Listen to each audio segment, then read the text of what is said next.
Limang dapat matutunan bago ka yumaman. Una is maging committed sa pangarap. Lahat naman tayo may pangarap pero alam mo yung may commitment talaga, yan talaga yung nagkakaroon ng progress at na-achieve ang goal. And then pangalawa, maging humble.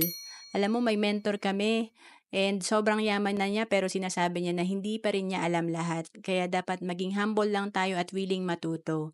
And pangatlo, kailangan mo ng right community. Kailangan mapabilang ka sa positive community, mahilig mag-ipon, mahilig mag-save, may pangarap sa buhay. And then pang-apat, consistent sa pag-take ng action at matuto sa pagkakamali.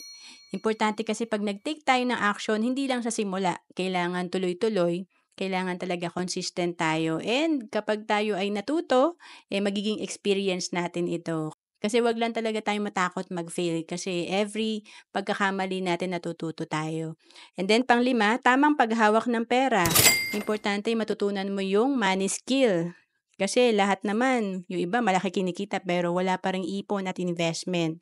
Ito yon no, halimbawa natuto kang mag-invest. Halimbawa, ikaw ay nag invest ng 3,000 per month. Alam mo ba na after 20 years, meron ka ng projected fund na 3 million. And malaking bagay talaga yan kasi kung naka-invest lang yan or naka-save sa una, nasa 720,000 lang yan. To know more about savings and investment, message mo lang ako sa FB, Rohan Celis Capistrano.